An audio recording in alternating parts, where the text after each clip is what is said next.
Hello everybody, this is Dusty with my first pickups video on YouTube. Hope you guys enjoy it. So basically, all these pickups came from Goodwill in the town where I live. And I got a couple things here today. Not a very big haul for me, but a lot of the stuff was just really cool. So it's not big, but the stuff is a good quality. So, without further ado, let's get started. So I went to my local Goodwill, looked around the Goodwill, didn't find too much. Usually I go there to look for old PC software, just because you never find any console game stuff there. I mean, you find a couple copies of Madden, you find all that Goodwill game stuff, but you usually don't find good games.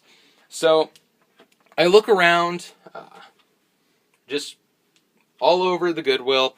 I decided to go back to the back shelf one last time before I left, and I saw two N64 cartridges, which were something I've never seen in a Goodwill before. Those two, oh man, I gave it away. Those two cartridges are, Pokemon Stadium for the N64. I do own a copy of this game, so if anybody wants to trade or buy it, please let me know by private message, and I will get back to your offer. So this is the back of it. These are the pins. I like to show the pins just so you guys can see them, even though my camera probably can't look too good anyway. But if people start liking these videos, I'll probably invest in a new camera. And then the other game I got from the Goodwill is Donkey Kong 64 for the N64. This game looks great, other than that $3, which, if you ever find Sharpie on a game, a lot of people just leave the Sharpie on and say, oh, there's Sharpie on it. But all you have to do is, even I think dish soap will take the stuff off. Sharpie is very easy to take off of things. Okay, this is embarrassing. My dish soap is empty now, and I just hit the camera. But yeah, you get the point. But definitely hand sanitizer and alcohol, things of that nature will work perfect for removing stuff off of these cartridges like Sharpie. So those are the two games I found, and then I also found back there, in all of its glory, a Namco plug and play.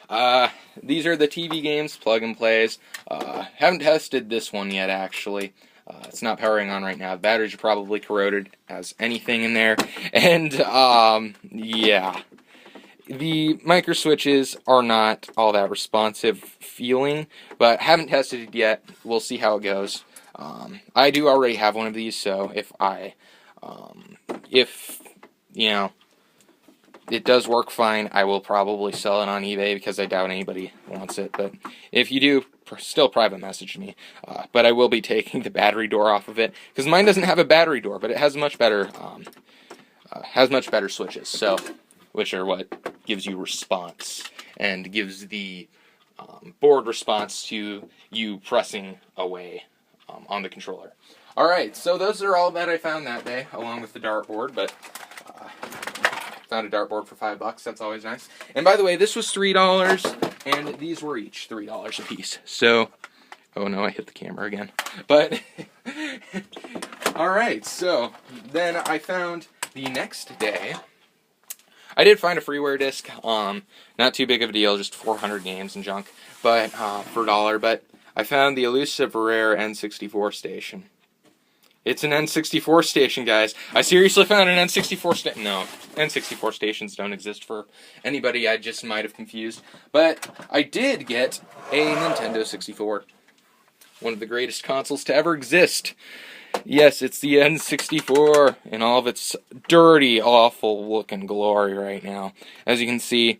But this stuff will all be removable. I'll be taking the top off, cleaning around inside these, cleaning the top, of course, and also, making sure just the whole thing's clean. It does have the, well, now it doesn't. It does have the door, though, on the bottom, which is always nice. A lot of consoles I see don't have that, and I wonder why. Why would you take this off? Did you have an N64 DD or something?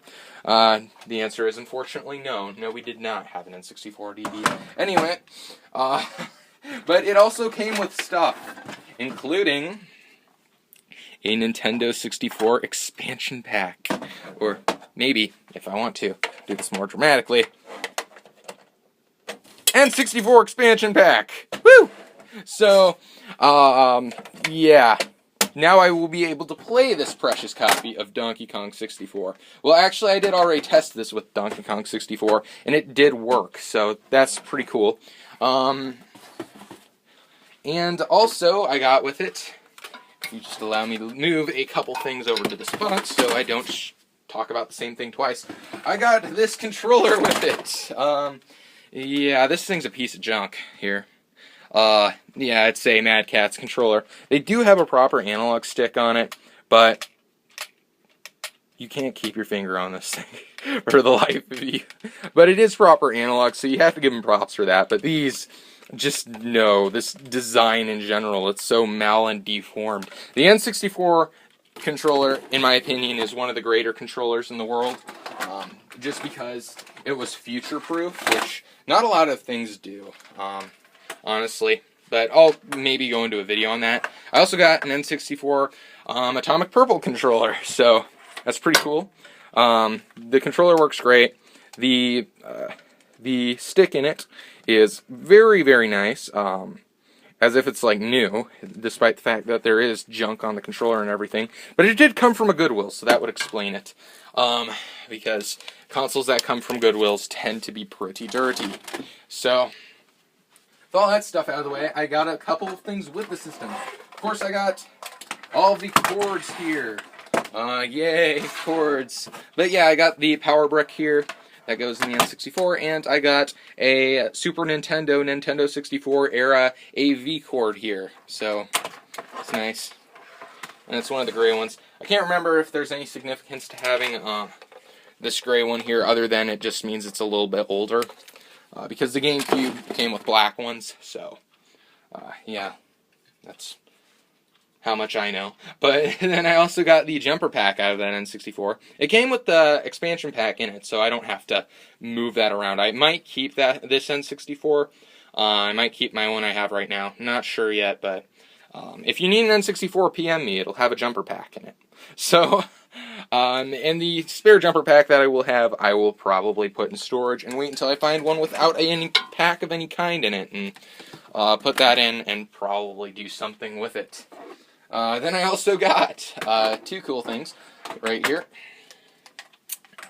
A Nintendo VRU. Yay.